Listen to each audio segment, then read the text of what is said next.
All right, so we're going to take a look at the new cold steel Recon Scout in CPM 3V.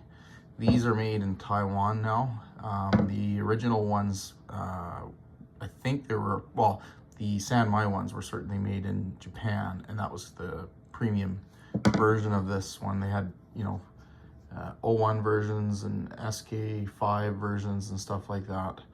But this is kind of the top of the line version of this particular model of cold steels. Sorry, I'm rambling here, but I'm also drooling. That's the other thing. So I'm kind of doing this on the fly. But these are a scaled down version of the Trailmaster. So the blade length is 7.5 inches. Stock thickness is 5/16 of an inch. Approximately weighs about 9.5 ounces, so it's actually quite light. I mean, to be honest with you, I think this whole knife weighs about the same as the cold steel 4max that I have. I'd have to look up the specs, but it's right around that ballpark, 9.5 ounces. So that gives you an idea for the weight of this knife considering the size of it. Yeah, it's I mean, the main reason I got this is that it's 3V, so it's exceptionally tough. It's going to be leaps and bounds tougher than the Sanmai, which was VG10. So it's, VG10 is a pretty tough steel when it's laminated, but on its own, it's actually not that tough. It's got, fairly high vanadium content in it, which means that it can be a bit chippy. It's got good edge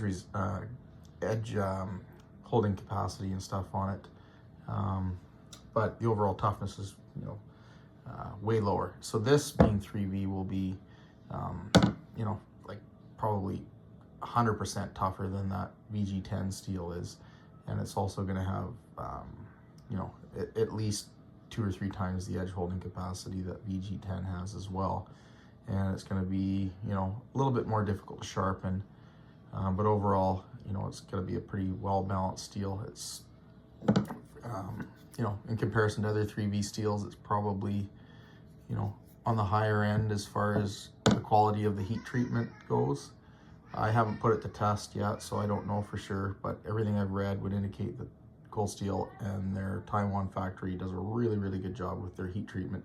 I know it certainly does with, like for instance, my 8010, which I use quite a bit, and that's S35VN. That's actually a good comparison there. And they've done a really good job with their heat treat. Same thing with the Cold Steel 4max Scout that I have, which is an AUS 10A, and that's been really, really good. It's actually, like, I think it's head and shoulders above a lot of the other budget steels that are out there.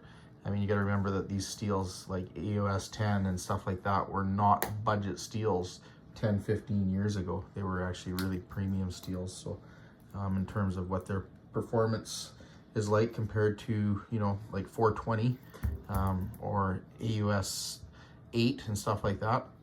I'm going to put up another knife just as a comparison here. This is the Bark River Taupe Recon, or Bravo Taupe Recon, which is a very equivalent knife. Both of them are CPM 3V, and this particular knife is one of my top favorites in terms of this category of knife and size. The Recon Scout is a little bit thicker. This is about 187 thou. You can see there it's quite a bit thicker, but I actually think that's lighter. It's pretty close to the same. Now another knife, I'll just put this one out of the way. Another knife that is very similar in size and in intended use is my Bark River, if I can get it out of the sheath one-handed, Teddy 2. Now this one is an A2. I know that Cold Steel was offering the Trailmaster in A2. I don't know if they did the Recon Scout in A2. Now as far as looks, I mean, obviously, in my opinion, this is a better looking knife. This is obviously a very good looking knife too. This is a heavier knife. I think it's, I can't remember the specs on it, but 187 thou is what I believe. For it looks like it's about that thickness. It's also, hidden tang knife as well. This is a hidden tang. This one isn't. I'm just trying to give you guys some comparisons to other blades that are in the same sort of ballpark. I'm gonna bring out my Falkniven Modern Bowie, which is the Falkniven version of the Cold Steel Trailmaster. They're built in the same factory as the Sanmai version of the Trailmaster in Japan as well, so that'll be an interesting knife to compare. So I will bring that. I'll pause the video here and I'll show you in a second. So this is the Falkniven Modern Bowie. I actually had to take the camera back a little bit here to get it in the full frame of the video here. So it's quite a bit bigger, as you can see. Almost a quarter inch or so thicker handle. Handle length is the same. It's definitely a bigger handle. To me, feels better in my hand. It's a little bit more substantial. This is thinner. Maybe a little better suited for this size of knife, but I think for this size of knife, when you're looking at that or the Trailmaster, that little bit of extra thickness here really helps. So yeah, figured I'd do a little video today. Today is a bit of a crappy day. We had to put one of our dogs down, so it's part of why I'm a little bit discombobulated. Usually I'm a little more organized, but I figured, well, this is a good way to take my mind off of that, is look at knives and focus on the things that are enjoyable. So the fit and finish on this thing is really good. They're hand done as far as the convex edge. The fitting of the guard on it is really good. Everything is really good. I had one. The first one I bought was actually returned because this handle was loose. When I shook the knife, it was rattling. So there was some kind of issue with that injection molding process that caused it to have a little bit of a gap or something in there that was causing it to be a bit rattly. But I think the most important thing to note about this particular knife, well, for me anyways, my concern was just the quality control of it, being that it was from Taiwan. And this is flawless, like absolutely flawless. You know, some people were quite concerned about Cold Steel and their quality after GSM bought them out, me included. But I can certainly say that there is no issues whatsoever with this knife. And if the heat treat is spot on, like all of their other stuff, then, you know, anybody looking at one of these, I would say buy without any hesitation of, you know, concerns with quality control or anything like that. I think the fit and finish on this one here, the Recon Scout, is actually better than this. And the steel is certainly tougher. So this is that laminated cobalt steel, which is just basically a revised version of VG10. So it's got a little more cobalt in it.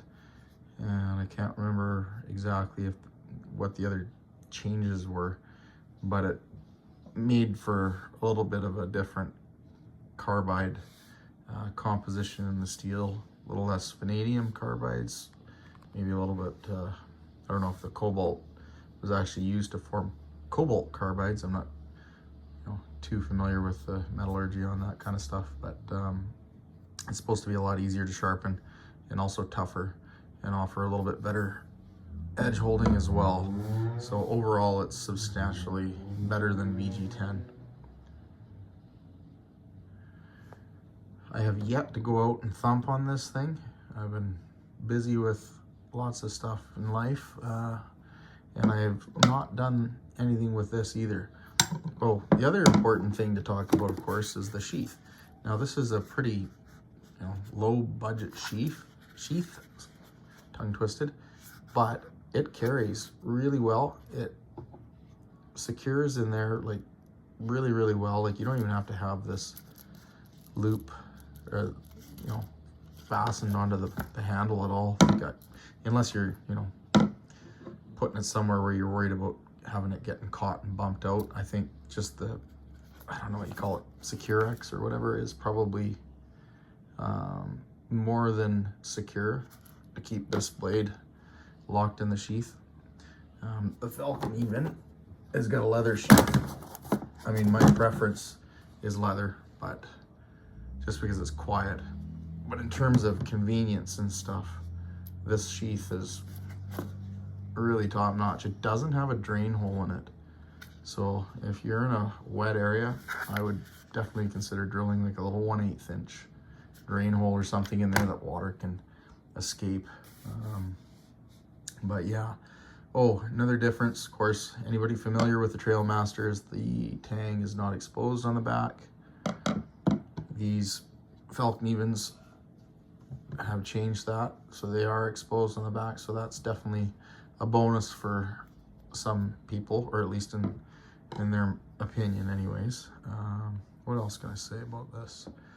Yeah, I don't know, like, you know, just super impressed with the fit and finish on this thing. Like, the grinds are perfect. The edge geometry is really good. I haven't measured it, but I can certainly tell that it's probably, you know, pretty robust. It's fairly thick behind the edge, but it's even. So yeah, anybody looking at one of these, worried about quality control, you know, or just maybe second guessing buying a cold steel Recon Scout because of the buyout that took place with GSM taking over, I would say you have nothing to worry about. I've been super impressed, so that's really a good sign. Cold steel still provides an exceptional product at a really good value. I mean, they're still getting, you know, more and more expensive every day, and they're definitely going up in price, you know, some of their other offerings and whatnot, but this is still, in my opinion, a heck of a knife for the amount of money and what you're getting, especially with that chunk of 3V steel, which is, you know, by all accounts, one of the best knife steels out there, especially in terms of toughness. Yeah, no, it's a winner in my book, so I hope that helps anybody that's looking at these and is interested in possibly buying one. And like always, you know, anybody that watches these videos, if you give me a thumbs up, a comment, any kind of feedback like that. If you're not subscribed to my channel, if you're able to subscribe, if you like what you're seeing here, that certainly helps out. YouTube, I guess, you know, looks at that kind of stuff, and then if you get lots of likes and lots of thumbs up and new subscribers and stuff, it helps redirect people towards my channel, which of course helps me and, you know, gives me a reason to keep making videos. So yeah, if you like my videos, please give me a thumbs up, comment, let me know what you think. I always like to engage, you know, people that are commenting on the videos if they have questions and stuff like that. And if, you know, even if people have requests, if they want to see this knife compared to something else that they've seen in some of my videos, I can, you know, I'd like to be able to do that, you know, kind of make it a personal thing, right? So yeah, hope you guys all enjoy the video, and look forward to hearing from you in the comments. Thanks.